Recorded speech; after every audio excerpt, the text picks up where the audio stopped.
Okay folks, good morning.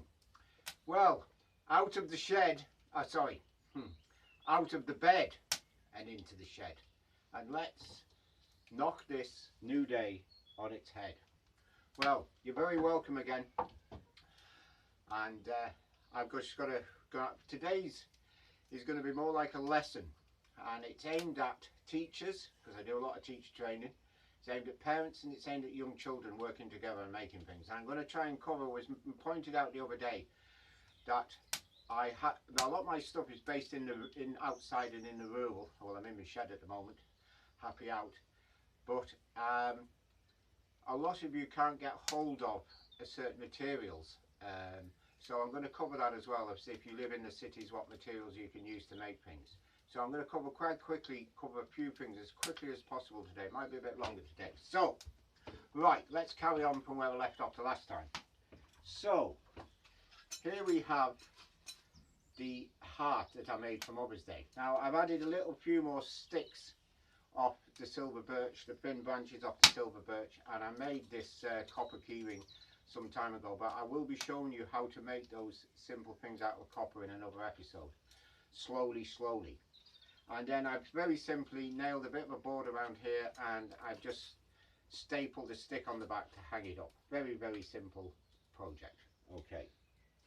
Now, one of the things that I want to cover today is making signs, which are very important to let people know what's going on. So, this one, very simple, very important, simple sign. It's always a good idea to let people know what the situation is. And making signs, I love making signs out. You can make signs out of all sorts of different things, including for those of you, as I mentioned, who haven't got wood or timber, but have got plenty of cardboard boxes. And all you need is a pair of scissors, a few cardboard boxes, and a bit of Pritt stick, handy, very handy. And you can just cut out shapes and stick them onto cardboard. And then what I do, I've nailed this one onto a piece of willow. However, I've got let me have a look there. I've got a few more variations. Anyway, let me not get lost in my rustic chaos. So, all you really need for the sign, to make simple signs at home, is cardboard or paper, and use the cardboard boxes as the base, a bit of Pritt stick, and then if you're going to put the sign outside, then you can actually just varnish it or spray it with some lacquer or something to make it waterproof, and it'll last much longer outside. Then when it finally gives up a hope on you, you just make another one. Dead simple. There's loads and loads of cardboard out there that needs to be reused. So that's one simple thing. Now, this one was made out of the little branches of the silver birch. Now, the silver birch is another favourite tree of mine and was a very useful timber. This became very famous by Harry Potter. It's called a besom, and it's made from birch twigs.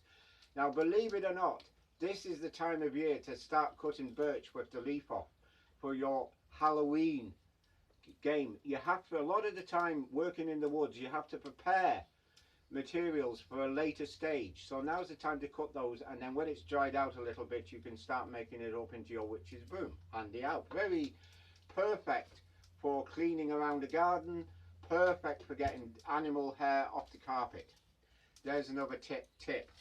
So remember, today is really all about tricks and trades. So what I've done with this sign is I've used tiny little sticks, I've used the little panel pins, and I've tried to use the shapes of the sticks, the forks of the sticks, to help me out. So I've used it on the S, I've used it on the P, I've used it on the R, I've used it on the O. And one important thing is, when you're actually nailing the pieces of sticks onto the board, one trick to get it in the center is to count the letters and draw a center line. I've drawn lines so I know where I'm actually going to nail. But if you draw a center line and then count the number of letters of the first word, so 6 letters, so the halfway point is there between the E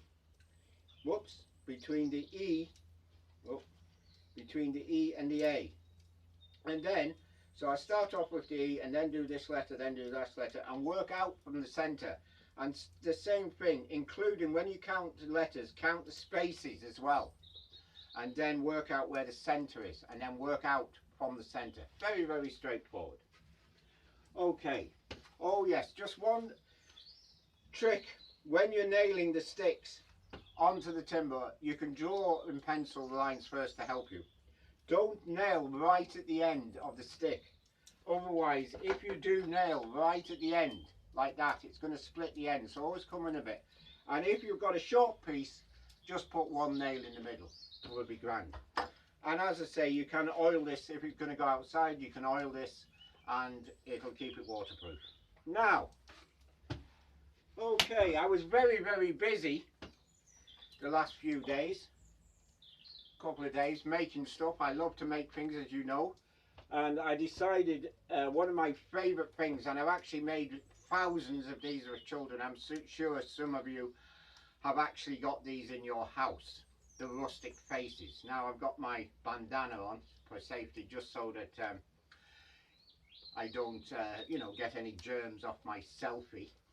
So I tried to make a selfie of myself. There you go. It's not too bad. Looks a bit like a Canadian Ranger, actually, rather than myself, but I could probably look like that if I had a chance. And as you can see, it has a feature on it. I've got my eyebrows removable, so I can get different expressions depending on what mood myself is in. Again, very, very simple, made out of bits of sticks.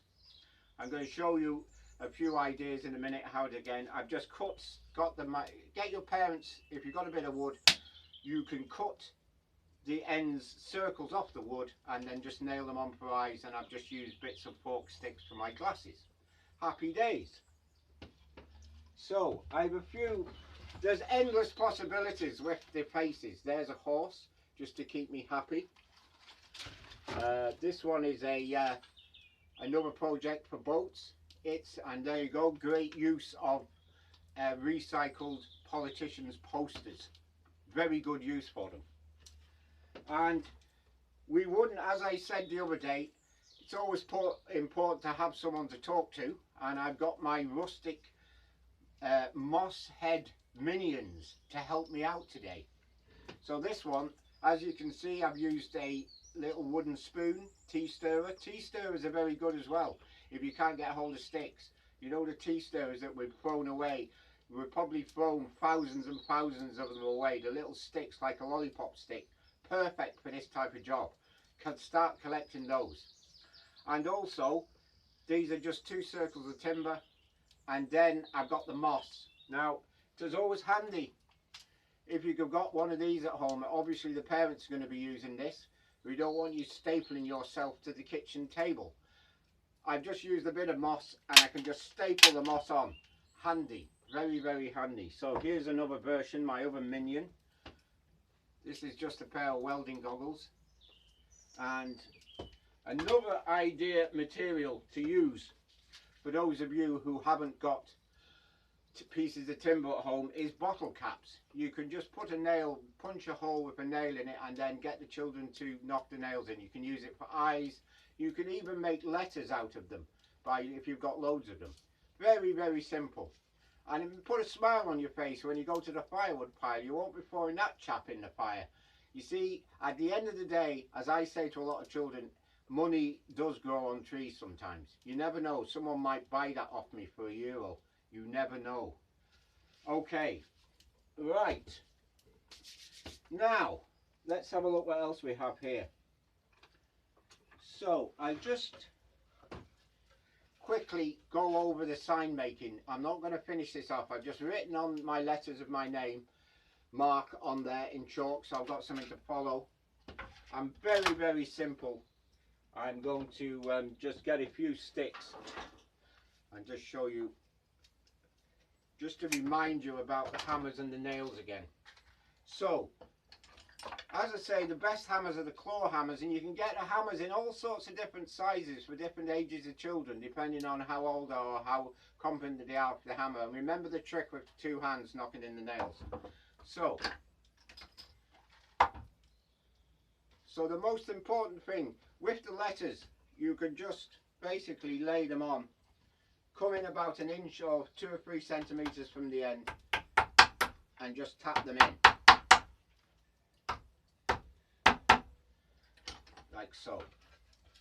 Very, very simple, and then you can just work away. I'm not going to spend too much time on actually making things because it's very straightforward. You just cut.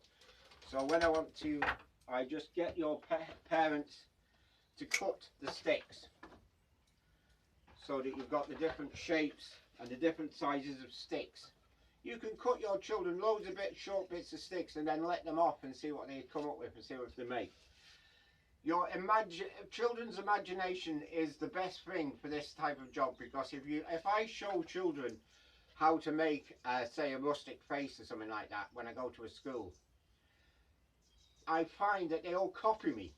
So if I just explain how to nail things on, then it's much easier.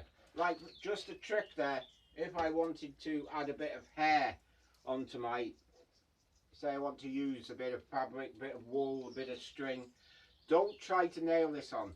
Put it how you want it and then use a staple gun to staple it on, so you can use it as hair, you can make beards and everything out of it. It's really cool, and I'm sure you've all got bits of string. I mean,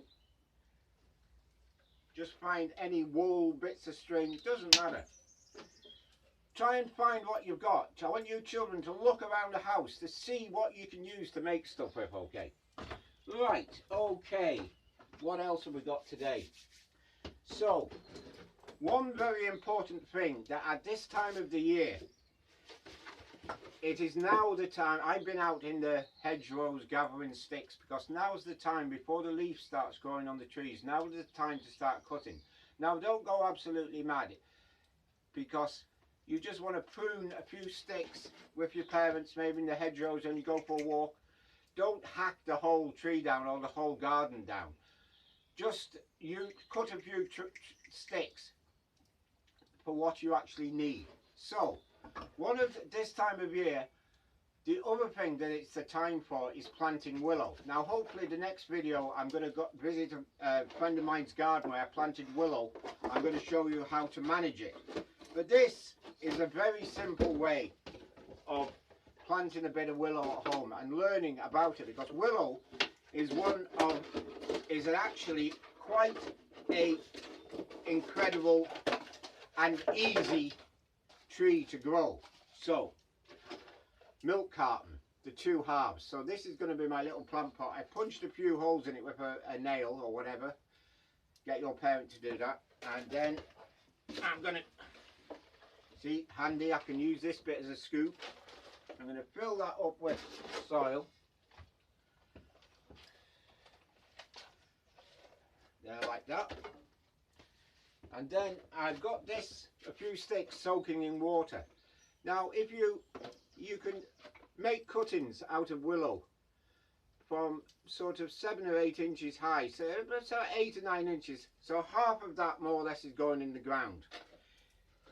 The reason why I have it soaking in the water is to try to help it to root. If I've cut the willow for a while, then I leave it in water, and it does actually start to grow roots a little bit as well. You can see that. And I've just used an old water container as a plant pot, because now's the time to start saving plastic containers for plant pots if you haven't got any plant pots at home. Okay, so when you get the willow, so I just get a few sticks of willow here. I might even just cut a few smaller pieces. I mean, even these pieces are okay for cutting. So you got your cutting. If you cut it fresh, you can stick it straight in the ground anyway. But so what I'm going to do is just pop that into the soil like that. Press it down. I'm going to cut it back. I might get 2 out of that. Okay. Right. I'm going to water that, and we'll see how that starts to grow over the next few weeks. And this is how you actually start. Once this has got roots, I can either put it into a bigger pot outside the door if you haven't got a garden, or find a bigger container, or I could plant it out into the garden. We'll see. This is going to be an experiment. So let's pop that one down there. So, okay. Right. So, let me just think. I'm not going to talk too much more. I probably had a few more ideas. So, oh yeah, here's another sign made out of a piece of cardboard. Now this was the one I was going to show you because where's my piece of cardboard gone?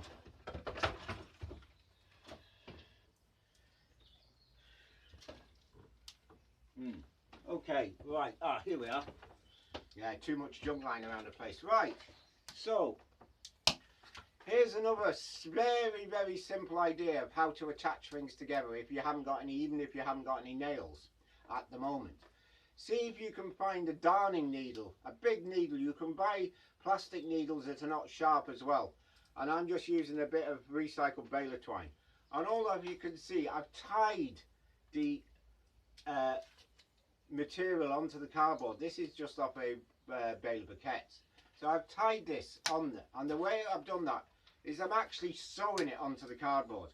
So I start off behind, push the cardboard through, and pull the baler twine through the cardboard like that. Then at the back, pull it through a bit more, and then what we're going to do is just tie a knot. Now, I am going to spend some time in the future on the knot problem, because a lot of children need to learn how to tie their shoelaces, and they do need to learn how to tie knots. It is very, very important to learn how to do that. I'm not going to cover that today, but I'm sure your parents definitely show your children how to tie knots. So that's dead straightforward. I can just nail that onto a stick, or even tie a bit of a loop like I did with this one, and again put a bit of varnish on, and Bob's your uncle. You've got a sign that's going to last outside. Okay, right.